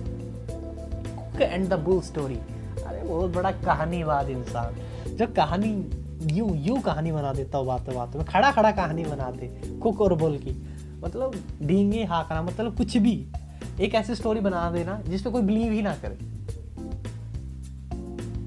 Cook and the blue story, cook and the bull story मैंने आपको बता दिया है, काफी अच्छे से आप रिलेट कर पाओगे। कैट एंड डॉग लाइफ, आपको पता है कुत्ते बिल्ली की जिंदगी कैसी होती है, एक दूसरे के दुश्मन होते हैं। कैट एंड डॉग लाइफ मतलब एक दूसरे के कट्टर दुश्मन होना भी। Have a card up one sleeve, मतलब भाई तुरम का इक्का, मतलब ये भाई तो है तुरम का इक्का, कि एक इंसान जब बाजी हार रहा होता तो कहता ना कि मेरे पास कुछ एक तुरम का इक्का है, कि मतलब सारी मैं बाजी ही पलट दूंगा। तो ये वही है भाई, have a card up one sleeve, कि आपके पास एक ऐसा प्लान होना, बैकअप प्लान बोलते हैं जिसको, ये होना, a secret plan. To call a spade a spade, spade क्या होता है, आपने कभी देखा है हुक्म के पत्ते, उसको बोलते हैं स्पैड। ताश खेलते होगे तो चिड़ी, ईट, हुक्म बेगम, मतलब हुक्म और पान, हुक्म ये रही भाई। मतलब टू कॉल ए स्पैड मतलब जैसी थी चीज उसको वैसे ही बोल देना, बिना किसी चीज के डर के। मतलब जो आपके साथ हुआ आपने वही बोल दिया। आपको पता होगा सच और फैक्ट, देखो जो आपके साथ हुआ और आपने यूं का यूं बोल दिया, वो फैक्ट है भाई। सच क्या है कि जिसको बताते वक्त आपको लगे कि सामने वाले की फीलिंग्स हर्ट होंगी, मैं भी दुखी हो जाऊंगा अगर उसने ऐसा सोच लिया, उसके रिजल्ट के बावजूद भी आप कोई चीज बोल दो, वो सच होता है। ये जो जैसा हुआ, जैसा देखा वैसा बोल दो, वो फैक्ट होता है। टू कॉल ए स्पैड मतलब टू बी फ्रैंक और ट्रूथफुल, मतलब सही को सही बोल दिया। स्पेल ए रैट, आपको पता होगा चूहे की नाक कैसी होती है भाई, इसका तो बताने की जरूरत नहीं है, उसको दूर से ही चीज की क्या आ जाती है, सुगंध आ जाती है। लॉक स्टॉक एंड बैरल, ये ना एक मूवी आई थी भाई, ये वहां से ईडम का क्या हुआ, इडियम्स का क्या हुआ, ओरिजिन हुआ टू कंप्लीटली भाई। लॉक स्टॉक एंड बैरल, ये मैंने दे भी रखा। एन एक्स टू ग्रिंड भाई, मतलब अपना स्वार्थ सिद्ध करना, कि ये इसका ओरिजिन होता है। इसका ओरिजिन किससे हुआ इसका ओरिजिन हुआ भैया अमेरिका से। ये क्या होता है, एक आदमी होता है एक्स टू ग्रैंड जो शार्प करवाता है ग्रैंड को, जो जब जाता है तो वो काम बंद कर लिया होता है उसने। वो कहता है कि नहीं भाई तू मेरा भाई है भाई, ये देख रहा भाई, ये जाता है कि तू मेरा भाई है भाई, मैं तेरी कास्ट का हूँ तो मेरी हेल्प कर दे। वो सोचता है कि कोई बात नहीं भाई, मतलब मैं इसकी मदद कर देता हूँ। वो इसकी शार्प कर देता है, बात में इसकी शार्प हो जाती है, तो ये बल्ले बल्ले हो जाती है इसकी, लेकिन इसको गाली देता है। तो ये इंसान सोचता था कि मैंने तो इसकी मदद करी, ये इंसान था जो ये सोचता है कि मैंने तो इसकी मदद करी, ये मुझे ही अब ऐसे देख रहा है। एन एक्स टू ग्रीन का मतलब क्या होता है कि आप किसी से अपना काम करवा रहे हो लेकिन अपने मोटिव के लिए। होती है ना, कुछ लड़कियां भी होती हैं, कुछ लड़के भी ऐसे होते हैं कि अपने मोटिव के लिए यूज करते हैं दूसरे को। दोस्त भी ऐसे ही होते हैं कई। तो देखते हैं भैया एक सेकंड। ये भाई ये ईडम थी, एक सेकंड इसका दे रखा हुआ पीछे, नहीं दिया क्या मैंने, लगाई नहीं slide actually. Domicile swords, domicile एक वो था, राजा था। स्पोर्ट्स होती है तलवार भाई। वो एक राजा के दरबार में एक भिखारी आके बोला कि आप राज कैसे करते हो? मैं कर दूंगा राज करना तो कोई आम बात है, मैं कर लूंगा। उसने कहता ठीक है तू मेरी राजगद्दी पे बैठ जा, कोई दिक्कत नहीं है, लेकिन बेटा एक काम करना पड़ेगा। बोला मैं बोल क्या करना, राजगद्दी मिल रही है मैं भी करूंगा काम, मेरे को पता तो लगे राजा का हेडेक क्या होता है। तो कहता कि घोड़े की नाल होती है, जो घोड़े के बाल से पतले से बाल से एक तलवार उसके सिर पे लटका देता है। अब बैठ बेटा, अब इंसान काम करे तो ऊपर देखे कि ये तलवार छूट जाए, मेरा गला कट जाए। तो फिर उसको रियलाइज होता है कि भाई देखो ये रियलिटी है कि जिस पे बीतती है वही जानता है। हम कह देते हैं कि नहीं मतलब मैं भाई मतलब हम समझ सकते हैं, लेकिन वो मुन्ना भैया कहते हैं ना कि जिस पे बीतती है वही जानता है। ये वही से है भाई, डोमिसल स्वार्ड मतलब हर टाइम आप पे खतरा मंडरा रहा है भाई। कभी भी ये बाल टूटा और तुम्हारी जिंदगी गई। बेकर डजन्स क्या होता था, जब यूरोप में जब भाई बेकर्स थे, ये बेकर्स होते थे, बेकरीज होती थी, इसको ना डजन की अलावा एक एक्स्ट्रा दे देते थे भाई। क्यों दे देते थे? अगर कोई 11 हो जाती थी ना, 11 दर्जन की बजाय 11 अगर भूल के भी चली जाती तो उनको दंड दिया जाता था इस बात के लिए। तो उन्होंने सोचा भी अगर राजा हमको मतलब कोल्हू में पीट दे, मतलब हमारे बच्चे चूचा बच्ची मतलब मार दे, इससे अच्छा तो है भाई मैं एक एक्स्ट्रा ही दे दूं। तो बेकर डजन मतलब कोई चीज का एक्स्ट्रा दे देना। बीट अबाउट द बश मतलब मैन बात पे नहीं आना, लेकिन ऐसे दूर दूर से उस बात के अराउंड घूमना। मेन मुद्दे की बात पे नहीं आना, लेकिन बात को घुमाना उसी के अराउंड। इस कहानी का इसका ओरिजिन कैसे हुआ कि एक इंसान था, इंसान के यहाँ पे मधुमक्खियां थी एक झाड़ी में, और उसके नौकरों को बोलता है कि इसको झाड़ी को ड्रम लो और इनको मतलब उड़ाओ। अब एक दिन गए वो, उन्हें मारा झाड़ी में, काट लिए बेचारे। सोचा भाई ये तो मरवा के छोड़ेगा मालिक। वो क्या करते हैं, वो वैसे ही ड्राम रख देते हैं वहाँ पे और वो उसको पीटने लग जाते हैं झाड़ी के राउंड में ही। तो मालिक को लगा कि नहीं ये तो काम कर रहे हैं, लेकिन वो कर नहीं रहे थे, वो बच रहे थे उस काम से। बीट अबाउट द बश मतलब घुमा फिरा के बातों को कहना। बेल द कैट, ये सबको पता है भी, बिल्ली के गले में घंटी कौन बांधे भाई। मतलब ऐसा काम कौन करेगा जिसमें खुद को पता भी खतरा बहुत ज्यादा है। एक ये ईडम थी भाई, एक सेकंड, इस ईडम का मैंने लिखा नहीं एक्चुअली, मैं माफी चाहता हूँ। इसका मतलब होता है ये डेविल स्पोर्ट्स वाली है कि आगे कुआ पीछे खाई, यानी कि दोनों जगह ट्रैवल होना भाई, दोनों जगह ट्रैवल होना। तो सो गाइस इतना ही था आज के लिए, फिर मिलेंगे एक नई ईडम्स के साथ। 50 मैंने ईडम करवाई है आपको, होप सो मैं अच्छे से समझा पाया हूँ आपको। तो प्लीज़ गाइस अगर आपको मेरी एक्सप्लेनेशन अच्छी लगी हो, मेरी स्टोरीज अच्छी लगी हो, तो प्लीज़ गाइस सब्सक्राइब हमारे चैनल। आपकी एक छोटी सब्सक्राइब को मुझे बहुत ज़्यादा मोटिवेशन मिलता है और आगे भी काम करने का मन करता है। Please guys, thank you so much, bye bye. घर पे रहिए, सेफ रहिए, कोरोना फैला हुआ है, घर पे रहेंगे अच्छे रहेंगे, सैनिटाइज करते रहिए अपने हाथों को, एक दूसरे की मदद करते रहिए, घर से बाहर मत निकलिए, घर पे बैठ के स्टडी करिए। Thank you guys, have a good day. ओ गाइस, क्या हाल चाल आप सबके? आशा करता हूँ आप सब अच्छे होंगे, कोविड-19 से बचे रहेंगे, वायरस से। मुझे हल्का हल्का जुकाम है तो मैं भी डर रहा हूँ फिलहाल कुछ टाइम के लिए। तो ऐसा कुछ नहीं है, मुझे थोड़ा सा बुखार हुआ था, बस मैंने पैरासीटामोल लेता रहा। आप भी PCM लेते रहिए। अगर आपको थोड़ी बहुत भी ऐसा लग रहा है तो अदरवाइज़ आप ज़्यादा बहम में ना पड़े इन चीज़ों के, क्योंकि आपको पता है उसकी इन्वायरमेंट में चेंज हो रहा है, तो उसके कारण वैसे भी कॉमन कोल्ड और फीवर आज के टाइम पे चला हुआ है। तो जैसा कि मैंने आपको कहा था कि मैं एसएससी सीजीएल और सीएचएसएल और एमटीएस 2021 के लिए ईडन एंड फ्रेजेस करवाऊंगा, तो उसकी सीरीज़ में आगे बढ़ाते हुए आज मैंने कुछ ईडम और फ्रेजेस ली हैं। तो आज की कुछ ईडम और फ्रेजेस हैं वो काफ़ी अच्छी हैं और कुछ बहुत अच्छी हैं अबाउट, मैंने जैसा कि ये आपको दिख रहा होगा कि ये सारी ईडम है वो प्यार को लेके। ज़्यादा फील मत लेना, ये जिस भी राइटर ने बनाई है, मैं तो सिर्फ उसको नरेट करूँगा कि मतलब कैसे क्या हुई, ये कैसे इनका ओरिजिन हुआ और कौन सी क्या ईडम का क्या मतलब होता है। इससे ज़्यादा आप ज़्यादा कुछ मत लेना। तो लेट स्टार्ट, मैं शुरू करता हूँ भैया। पहली है भाई head over heels love in love. ये बच्चे ईडम का ओरिजिन हुआ यूएसए से 19th सेंचुरी के उसमें वजूद आया।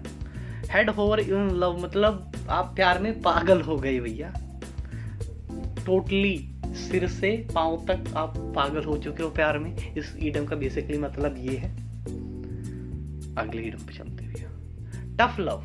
टफ लव क्या होता है भैया, मान के चलो आपके भाई है आपका, चलो लड़के और एक भाई बहन की स्टोरी बता देता हूँ। जैसे हम भाई बहन थे, तो देखो जब मैं, अब मेरी कोई छोटी बहन है, जैसे मेरी छोटी बहन थी, तो मैं उसको बड़ा मतलब टाइट रखता था, उसको अपने साथ लेके जाता कि चल हाँ मेरे साथ चल, मैं जहाँ पे जाता हाँ तो चल यहाँ पे खेल ले, कोई बात नहीं मेरे साथ रहे। इसका मतलब मैं उसको मतलब स्ट्रिक्ट में रखता था कि हाँ भाई कोई मतलब बहक ना जाए, कोई गलत काम मतलब वो ना हो भैया, बहक ना जाए। तो क्या था, ये टफ लव था। मतलब मैं, इसका मतलब ये नहीं कि मैं उससे प्यार नहीं करता, प्यार मैं उससे करता हूँ, लेकिन अपनी सेफ्टी, मतलब ये दिखाने के लिए टफ लव इसको बोलते हैं कि आपके भाई हो, आपके भाई आप मॉर्निंग वॉक पे लेके जाओ, मतलब आप वो वाला प्यार, प्यार तो आप करते हो लेकिन वो क्या है, टफ लव है। इसके बाद अगली ईडम, नो लव लॉस्ट। इसका मतलब है कि थोड़ा सा भी प्यार ना बचना, मतलब कब प्यार था ही नहीं तो बचेगा क्या। ये नो लव लॉस्ट मतलब आपके एक दूसरे के दुश्मन हो, आपके बीच में तनिक रत्ती भर भी प्यार नहीं है। इस ईडम का ओरिजिन बेसिकली कुछ है नहीं, ये ऐसे राइटर ने अपने यूज में ले ली थी कि नो लव लॉस्ट। अगली ईडम्स की तरफ बढ़ते हैं। Once can not love and be wise. ये देखिए काफ़ी अच्छी है भाई, ये हम आम जिंदगी में भी इस ईडम का यूज़ करते हैं। और इस ईडम का बेसिकली मतलब क्या होता है कि जब आप प्यार में पड़ जाते हैं ना, तो आपका दिमाग वह काम करना भूल जाता है भैया। फील आ गया मुझे भी कि जब आप किसी के प्यार में पड़ जाते हो तो दिमाग आपका मतलब काम करना छोड़ देता है। ऐसा राइटर भी मानते हैं, ऐसा बेसिकली होता भी है। आप हमेशा अपने दिल की आवाज़ सुनते हैं ना, मैं डायलॉग नहीं सुना शाहरुख खान वाला कि काजल अपने दिल की आवाज़ सुन, तो दिल की आवाज़ सुनने लग जाते हैं। इसलिए कह रहा है कि one can not love and be wise, fail fall out of love. ये कहता है कि fall out of love basically ये भी यूएसए से आया भाई। इसका मतलब होता है कि आप किसी से प्यार कर रहे हो, वो भी आपसे प्यार कर रही है। रिसेंटली आपके मन में क्या आ जाए कि आप रिसेंटली उसको छोड़ दो, या वो आपको छोड़ दे, डम कर दे, ब्रेकअप हो जाए। ये होता है कि रिसेंटली कोई ब्रेकअप होना भैया, फॉल आउट ऑफ लव। मैंने इसकी मीनिंग है, सेंटेंस है, आप चेक कर लेना भैया। टाई द नोट, ये बेसिकली काफ़ी हर कल्चर में देखा गया है भाई। टाई द नोट ईडम, शादी करना होता है, आपने हमारे यहाँ भी देखा होगा, जब फेरों के लिए खड़े होते हैं तो एक गांठ बांधी जाती है, गांठ बांधी जाती है जब फेरे, वो कहते हैं गठ गठ गठ भाभी, और मतलब एक जोड़ा आता है और वो गांठ बांधता है, उसका मतलब होता है शोगुन, कि अच्छे एक रिश्ते की शुरुआत हो रही है। यहाँ से वो ईडम बनी, हर कल्चर में ये ईडम मिलेगी आपको। टाई द नोट मतलब शादी करना भैया। ये देखिए भी, ए मैच मेड इन हेवन, ये तो देखो प्यार वाली ईडम चल रही है। तो ये तो हर किस में मिलता है, हर लैंग्वेज में आपको मिलेगा। कि देखो हमारे भारत में करीब 5,000 भाषाएं बोली जाती है, लेकिन जो दिल की भाषा है वो अलग ही है। और हर जगह, हर भाषा में, हर अनुवाद में, हर बाइबल, हर कुरान, हर गीता में इसका जिक्र आया है कि ए मैच मेड इन हेवन, मतलब रिश्ते हैं वो ऊपर से बन के आते हैं, रब जोड़ियां बनाए आसमानों में। ये वो वाली इडम है। एन ओल्ड फ्लेम भैया, एन ओल्ड फ्लेम। फ्लेम यहाँ राइटर क्या दर्शाना चाहता है फ्लेम से, जो यूएस के अंदर राइटर्स हैं, जो यूएस के अंदर राइटर्स थे 18th और 19th सेंचुरीज के अंदर, वो आशिकों को जो मतलब प्यार करते थे उनको क्या फ्लेम के थ्रू दर्शाते थे भैया। एन ओल्ड फ्लेम मतलब आपका कोई पुराना प्यार जिसके साथ आपका अच्छा प्यार रहा हो, ट्रू लव रहा हो, छूट गया हो किसी कारणवश, कास्टिज्म को लेके, किसी उसको लेके। एन ओल्ड फ्लेम, वो आपको कहीं मिल जाए तो आप उसको क्या बोलोगे? एन ओल्ड फ्लेम, कि मेरे से रोमांटिक मतलब रूहानी वाला प्यार था, आपकी एक्स बोल लो जिससे। टू सबमिटन विद बाय समवन, इसका मतलब होता है कि किसी के प्यार में पागल हो जाना भी। To be smitten with by someone. Take a fancy or to someone or something. Take a fancy, आप किसी के लिए संवरते हो तब भैया, मतलब आपका किसी पे दिल आ जाए, मतलब आपका किसी पे दिल आ जाए तब ये इडम बोली जाती है। Take a fancy to someone with, कि मान के चलो आपके पड़ोस में कोई लड़का आया, लड़की आई है, आप मतलब आपका दिल उस पर आ गया है। देखिए ये ज़्यादा फील मत लेना भाई, ये ईडम है तो मुझे बढ़ानी पड़ रही है, बेसिकली ऐसा कुछ नहीं है, बट इनके मीनिंग्स मैं आपको ज़रूर बताऊंगा। एचिंग हार्ट, एचिंग का मतलब होता है भैया पेन।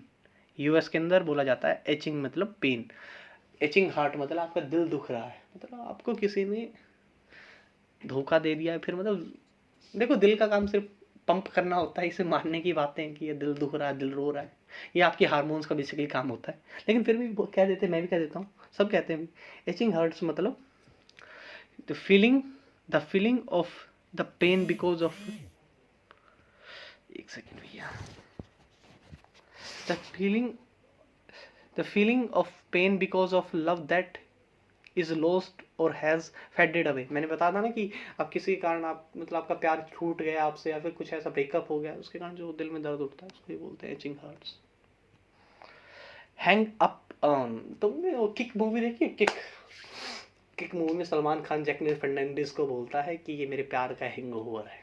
उसके गाना भी आता है हैंगओवर तेरी बातों का, मतलब हैंग अप ऑन मतलब किसी ऐसे इंसान के बारे में सोचना जिसके बारे में आप सोचना नहीं चाहते हो।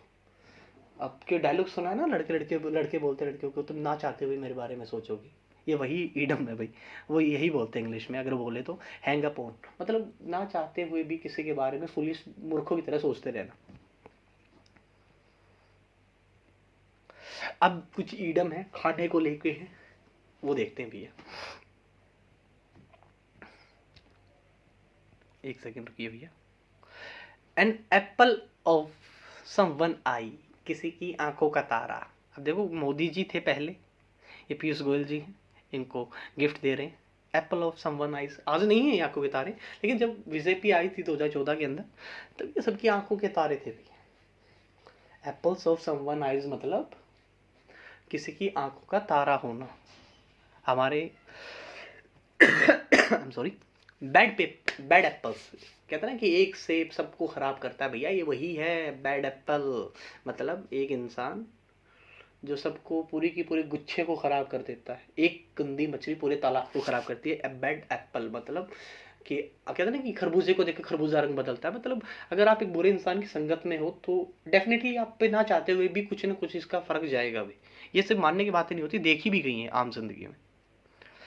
द बिग चीज, ये किस, ये इंसान इसमें नरेटर या राइटर क्या दर्शाना चाहता था द बिग चीज में? जब आपको पता होगा या नहीं पता होगा कि अमेरिका के अंदर चीज इतना नहीं होता था पहले, प्रोडक्शन 17वीं 18वीं शताब्दी में नहीं होता था, अमेरिका के अंदर 16वीं शताब्दी में नहीं होता था। यूरोप से चीज जाता था अमेरिका के अंदर, और वहां पे ये चीज मिडिल क्लास हायर क्लास में ही बढ़ता, हायर क्लास में ज्यादा मिलता था भैया, मिडिल क्लास में नहीं मिलता था, लोअर क्लास की तो बात ही क्या है।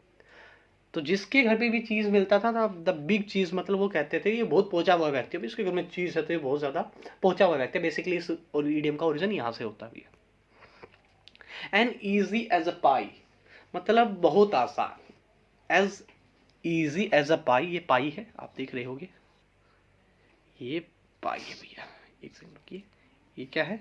पाई है। ये पाई आपको दिख रही हो कितनी ईजी है, इसको खाना ईजी है भाई, खाना बहुत आसान है पाई को, लेकिन जब बनाते हैं देखो कितनी मशक्कत लगी होगी बनाते वक्त। ये देखिए भैया, ये देखिए, ये देखिए, इसका मतलब है वेरी इजी, कोई चीज बहुत आसान।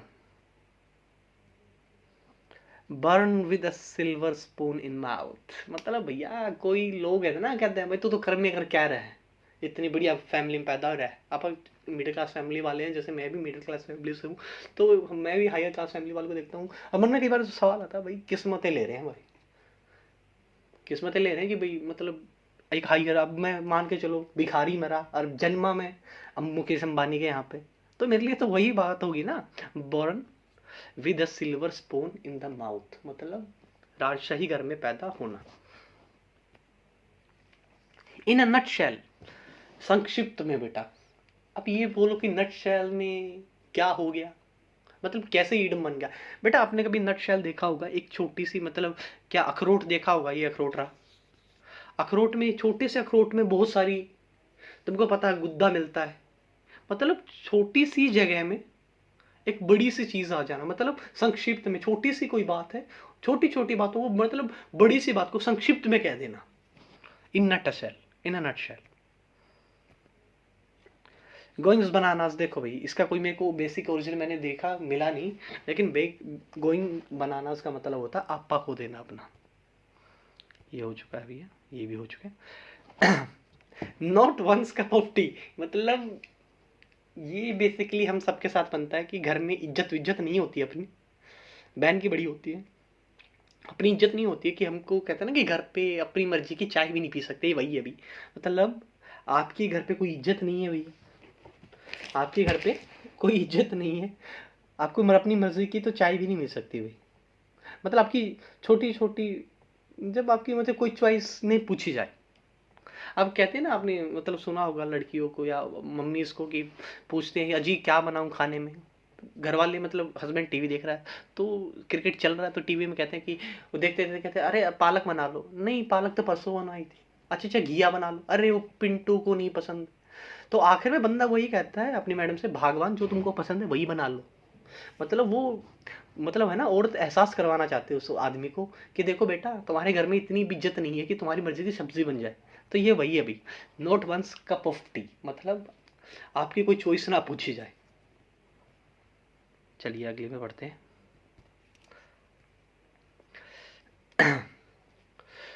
Walking on the egg shell, मतलब एग शेल होती है ना, जो आपने देखा होगा अंडे की जो शेल होती है बहुत बहुत बारीक होती है, उस पे चलना, उसको बचाकर चलना, मतलब बड़ी सावधानी से चलना। वॉकिंग ऑन एग शेल मतलब बहुत केयरफुल से तरीके से चलना भी।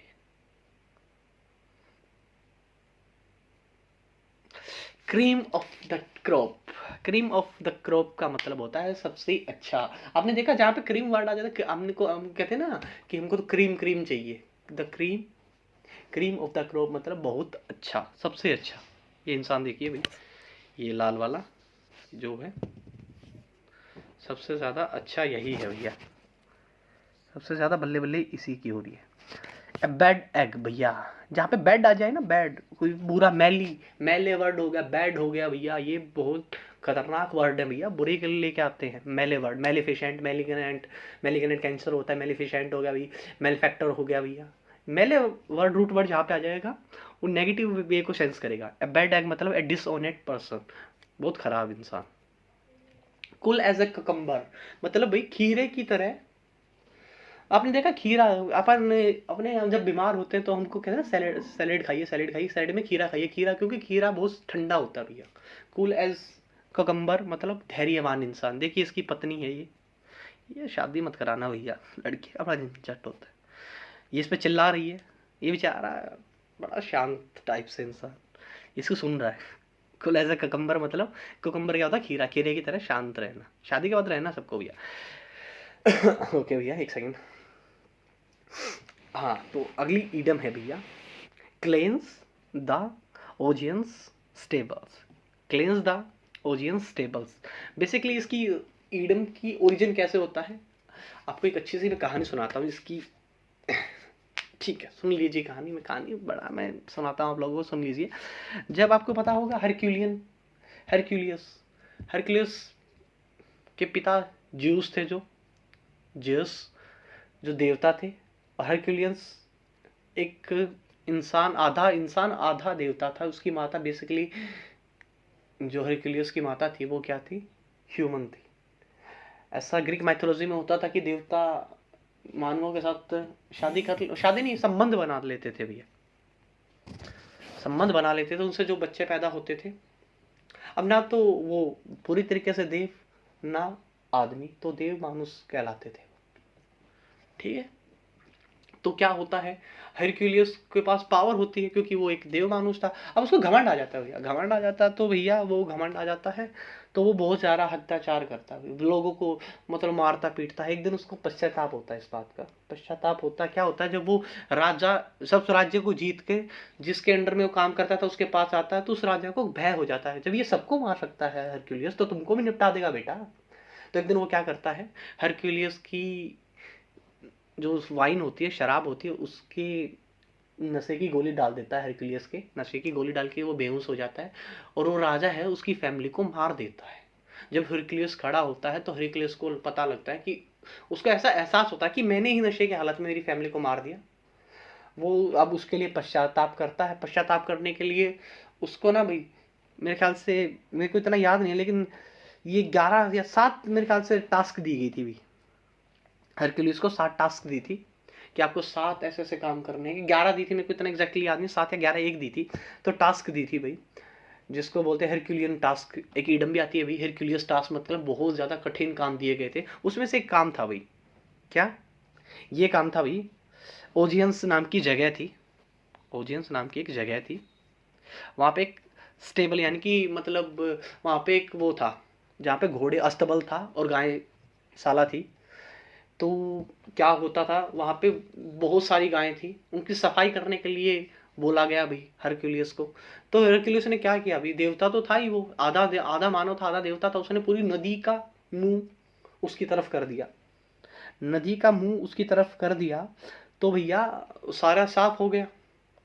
यहां से ये ईडम्स राइटर्स यूज में लाने लगे, क्लींस द ओजियन स्टेबल्स, मतलब किसी एक ऐसे मतलब करप्ट जगह को और फिल्दी जगह को क्लीन करने के लिए भैया, मतलब जो गंदे चीज हैं उनको साफ करने के लिए इस ईडम का बेसिकली यूज होने लगा भैया। Give the devil his due, his due होता है तारीफ करना किसी की। डेविल, कोई बुरे इंसान की भी तारीफ करो, अगर आपको उस पर अच्छाई दिखती है, कुछ आप किसी से सीखते हो, चाहे वो बुरा इंसान हो, अगर बुरा इंसान भी एक अच्छी चाल चलता है ना, उसकी तारीफ करो, क्या बात है भैया, क्या चाल चली है बंदे ने। Give the devil his due मतलब कोई बुरा इंसान है लेकिन फिर भी आप उसकी मतलब उसकी चाल, जो उसने चाल चली है उसकी प्रशंसा कीजिए, हाँ भाई बढ़िया चाल चली है बंदे ने। मेंस मैटर मतलब बेटा घुमा फिरा के बातें कहना, मतलब वो कहता ना कि किसी का बुरा नहीं चाहने वाले लोग, मतलब जो लोग होते हैं ना कि किसी का बुरा नहीं चाहते लेकिन बातों को घुमाते रहते हैं, कि आजकल आजकल करते रहते हैं, प्रोकास्टिनेट करते रहते हैं बातों को, लेकिन वो चाहते हैं कि किसी का दिल ना दुखे। तो मेंस मैटर होता है भैया गुमराह करना किसी चीज को लेके एक अच्छे वे में। To take something in your stride, stride होते हैं बेटा, ये होता है कदम, क्या होता है कदम, लिख देता हूं मैं कदम। To take something in your stride मतलब आप कदम की तरह सीधे हो। जब आप पे कोई मुसीबत आ गई, जो इंसान पे मुसीबत आ जाती है लेकिन वो उसका खड़ा होकर बड़ी धैर्यवान स्थिति से उसका सामना करता है उस विपदा का, वहां से ये ईडम आई है भाई। Take something in your stride मतलब कदम, जैसे उसके कदम सीधे थे ना, मतलब उस पर बेशक मतलब वो सीधा चला, चाहे उस पर जो विपदा आई लेकिन वो हमेशा सीधा चला।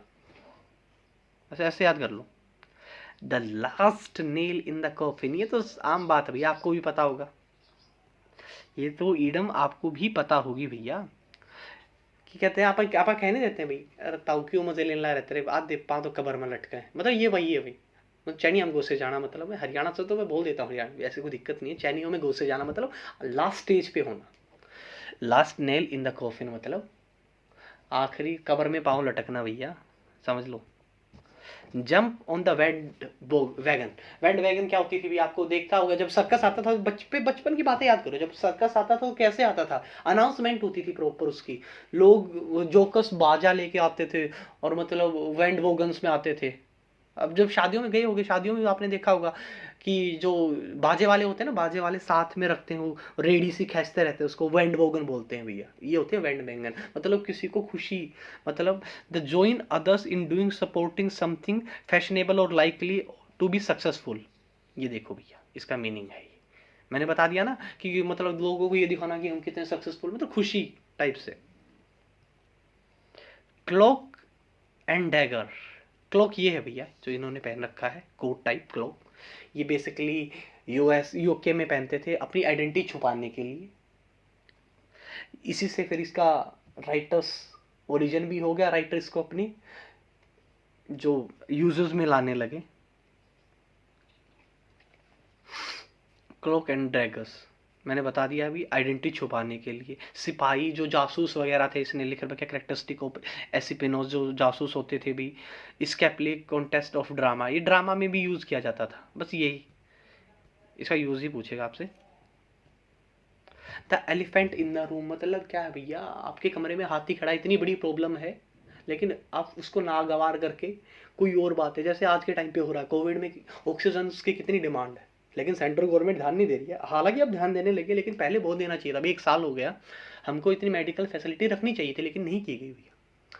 उसके कारण क्या हुआ, एन एलिफेंट रूम, मतलब एक बहुत बड़ी प्रॉब्लम खड़ी होगी। लेकिन अब भी हम चुनाव की तरफ ज्यादा ध्यान दे रहे हैं, स्कूल बंद कर दिया भैया, कॉलेज बंद कर दिए। हाय देखो, चुनाव से रैलियों में जाने से कोरोना नहीं होगा, लेकिन स्कूल के अंदर जाओगे, कॉलेज में, एकेडमी में पढ़ोगे, पढ़ने वाली चीजों से कोरोना होगा भैया, क्या बात है।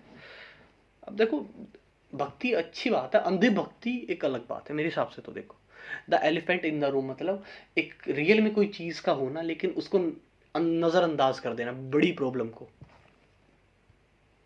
इन ऑफिंग, इन द ऑफिंग होता है बेटा, आपने कभी समुंदर देखा, समुंदर क्षितिज देखा समुंदर का, जहां तक आपकी एक नजर जाती है, नजर जाती है, लेकिन होता पानी है लेकिन नजर जाती है, और आपको ऐसा एहसास होता है कि वहां पे एक जमीन होगी। इन द ऑफिंग, इमिनेंट प्रसिद्ध, likely to be happen soon, soon sorry भाई, likely to be happen soon, कि जल्दी कुछ होगा रास्ते में, on the way, coming up. मतलब हम सोचते हैं ना कि जब हम उसकी तरफ देखते हैं तो हम सोचते हैं कि कोई ना कोई रास्ता निकलेगा, लेकिन निकलता क्या है, सबको पता संता आएगा, संता आएगा, सबको पता घंटा आएगा, ऐसा कुछ नहीं है भाई।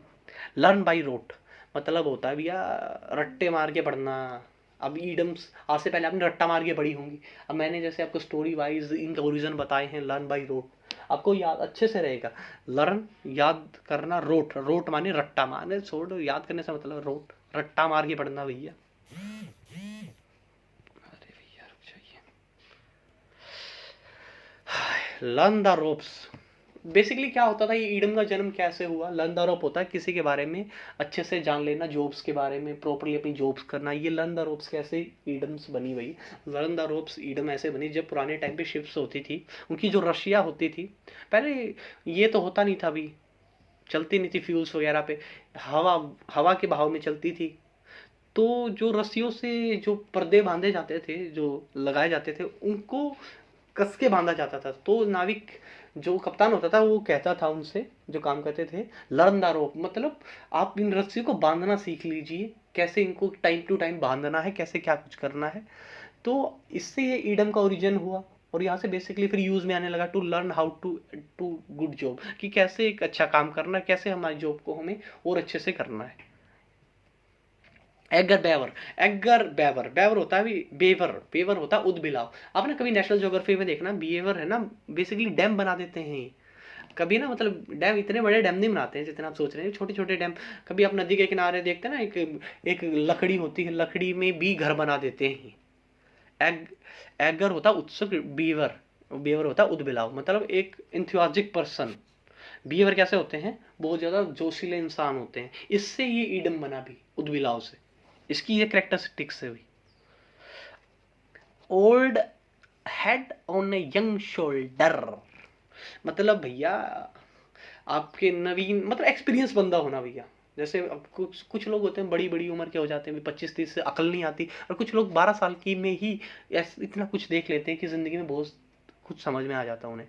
तो ये उनके लिए भी ओल्ड हेड इन और ऑन यंग शोल्डर्स भाई। ब्रेनस्टॉर्म कहता ना कि भैया यार इस बंदे को मत छोड़ो, इसके ब्रेनस्टॉर्म है, मतलब इसके दिमाग में कुछ ना कुछ चलता रहता है, क्रिएट ए न्यू आइडियाज, मतलब आइडियाज आते रहते हैं उसके दिल में, ब्रेनस्टॉर्म। काउंट नोट्स, ये बेसिकली इसका ईडम का वही ओरिजिन जबरदस्त है। मैं मानता हूँ कि जब लोग, क्या होता था भाई, पिकनिक्स पे जाते थे, पिकनिक्स पे जाते थे तो क्या होता था, जब टीचर्स लोग बच्चों को गिनते थे ना, गिनते थे तो उनकी नौ से गिनते थे, 1 2 3 4 5 6 7 8 9 10। यहाँ से ये ईडम का ओरिजिन भी होता है और माना भी जाता है। काउंट द नोज मतलब किसी की संख्या को आप गिन रहे हो, पीपल्स को। वेट बिहाइंड द ईयर्स, बेटा इसका अच्छा है, वेट बिहाइंड द ईयर्स होती है जब बच्चा जन्म लेता है, नौसिखिया बोलते हैं। जब बच्चा जन्म लेता है तो आपको पता है लिक्विड लगा होता है उसके सारे, तो हर जगह से लिक्विड चला जाता है भैया, साफ करने में लिक्विड चला जाता है, लेकिन जो कान के पीछे का लिक्विड है वो बहुत लेट जाता है, सबसे लेट में वही जाता है। इसी से इस ईडम का ओरिजिन हुआ भाई, वेट बिहाइंड द ईयर्स मतलब ने सीखिया भाई। Cut your coat according to your cloth, ये तो सबको बता भी, जितनी सोड है उतने पाँव पसारो भी, जितनी औकात है उतना ही खर्चा करो, बाहर का करोगे तो दूसरे को दिखाने के लिए क्या फायदा, भुगतना तो तुमको ही पड़ेगा भैया। इससे ये ईडम लाइफ में भी अप्लाई होती है कि cut your coat according to your cloths. बेटा टीचर्स पेट, हम जस्ट, अरे तो होते हैं ना कि टीचर्स के काफी फेवरेट होते हैं, हम जलते थे, हम जलते तो हम बोलते थे यार ये तो पालतू है सर का। टीचर्स पेट मतलब a teacher's favourite student. Died in harness, किसी के पद पर रहते हुए मृत्यु हो जाना भैया, इन हार्नेस, हार्नेस भैया, किसी के पद पे रहते हुए किसी की मृत्यु हो जाना। अब हार गया भाई, हाकर में हार का मरे गया, डाइड इन हार्नेस, हार के मर ही गया वो उस, लेकिन वो अपनी जॉब पे ही रहा वर्किंग करते करते। किकिंग हिल्स, ये सबको बता भी, अगर आपके सामने पहाड़ी, आप उसको लात मारते रहो, पहाड़ी को थोड़ी असर पड़ना, आपके पैर टूटेंगे भैया। कोई ऐसा काम कर रहे हो आप जो फ्यूटाइल है, मतलब व्यर्थ में कर रहे हो, मूर्खों की तरह। A hard, a hard to nut to crack, मतलब इम्पॉसिबल। जैसे हम देखते हैं ना भी, ये जो नट होते हैं, अखरोट होता है, उसको हाथों से नहीं तोड़ा जाता, दांतों से। पागल हो गया, दांतों से तोड़ोगे, वज्रदंती थोड़ी करते हो भैया, एडवर्टाइज है वो, रियल में दांत टूट जाएंगे। A hard nut to crack मतलब किसी एक ऐसी डिफिकल्ट प्रॉब्लम को सॉल्व करना, इससे ईडम का ओरिजिन भी हुआ। अब बर्ड्स ऑफ सेम फेदर्स मतलब एक थाली के चट्टे बट्टे भैया, मतलब एक बार इसका ओरिजिन कैसे होता है भैया, एक बार एक मालिक होता है एक बाग में, तो वो तोते, एक तोता होता है उसका फेवरेट, वो अपने उसको बोलता है कि जाओ उस तोते को लेके आओ, और उसमें बहुत सारे तोते बैठे होते हैं डाल पे। तो उसका सिर चिकरा जाता है, उसके मालिक के पास जाता है, तो जाके वो जो कोटेशन बोलता है वही ईडम्स बन गई, बर्ड्स ऑफ सेम फीचर्स मतलब फीचर्स, मतलब सारे एक ही जैसे हैं भैया, एक थाली के चट्टे बट्टे हैं भैया। इससे between the devil and the deep blue sea, between the devil and the deep and the deep blue sea मतलब आगे कुआ पीछे खाई, जान बीच में आई, मतलब आगे बेचारा ये बंदा देखिए भैया, आगे ये अंकल जी खड़े मारने के लिए, पीछे समुंदर, भागे तो भागे कहाँ, मान के चलो ये बेचारी शादी हुई है, इधर साइड माँ खड़ी है, इस साइड वाइफ, अब माँ की मेर ले तो बच्चा, वाइफ घूर घूर के देखे, अगर वाइफ की मेर ले तो माँ घूर घूर के देखे। तो ये बंदा बस ऐसे लगा लो, ये हम शादी जिसकी नई नई है उसके लिए है, between the devil and the deep blue sea, मजाक में है, ज़्यादा सीरियस मत लेना। बाई स्किन ऑफ टीथ मतलब कहता है कि बाल बाल बचना भैया, मतलब आपकी जो खाल होती है और आपके दांत होते हैं, कई बार है ना, मतलब रोटियां खाते हैं तो दांत के नीचे से आती आती बच जाती है, तो कहते हैं बाल बाल बचना, इससे इस ईडम का ओरिजिन हुआ भी, by the skin of the ones teeth, अपने स्वयं के दांतों से बचना। एक सेकंड रुकिए भैया, बाइट द रस्सी तो आपको पता ही होगा भैया, धूल चटा देना किसी को। ब्लो ऑन ट्रम्पेट, ये अब ये कह रहे हैं कि अपनी मियाँ मुँह मिट्ठू बनना। ये ट्रम्पेट कैसा, एक जादुई कहानी थी भाई, एक जादुई कहानी थी। एक बाजे को गुमान हो जाता है इस बात का कि देखो मैं कैसा कैसा बज रहा हूँ, और सब बाजा वो जाके पिपनी को बोलता है, देखे पिपनी मैं कैसे बज रहा हूँ। तो पिपनी उसका घमंड तोड़ने के लिए बोलती है कि तू ऐसे नहीं बज रहा बेटा, तुमको बजाया जा रहा है पीछे से, तो तुम बज रहे हो।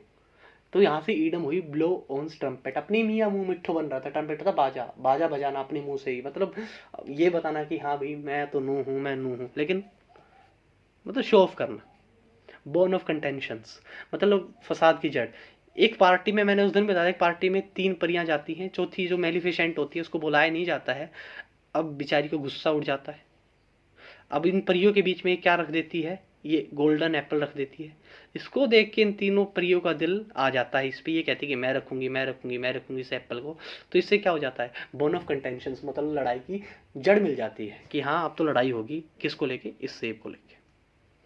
बोसम फ्रेंड होता है जिगरी यार, बोसम, बोसम फ्रेंड, ये तो आप याद रख लेना, जिगरी यार। जैसे कृष्ण भगवान, अरे द्वार पालो कन्हैया से कह दो। By hook and by crook बेटा, मुझे नहीं पता आपने कभी वो देखी, मूवी नहीं देखी है, देखी हो तो बढ़िया बात है। द सर्जिकल स्ट्राइक, उसमें बोलता है, जो वो बोलते हैं, आदित्य आदित्य बोलता है, आदित्य बोलते हैं कि मुझे, उसकी मम्मी खो जाती है तो उस जासूस लड़के से बोलता है कि मुझे मेरी मम्मी चाहिए, आई डोंट नो कैसे तुम उसको लाओगे, बाई हुक और बाई क्रुक, मतलब घटिया तरीके से, अच्छे तरीके से, मुझे तो बस रिजल्ट चाहिए, मुझे तो सिर्फ रिजल्ट चाहिए, बाई हुक एंड क्रुक। ये देखिए भाई, बाई लिप एंड बाउंस, मतलब दिन रात चौक नहीं करना भाई, लिप एंड बाउंस भाई। कास्टल इन द एयर्स भाई, कैस्टल इन द हवाई किले बनाना बातों के।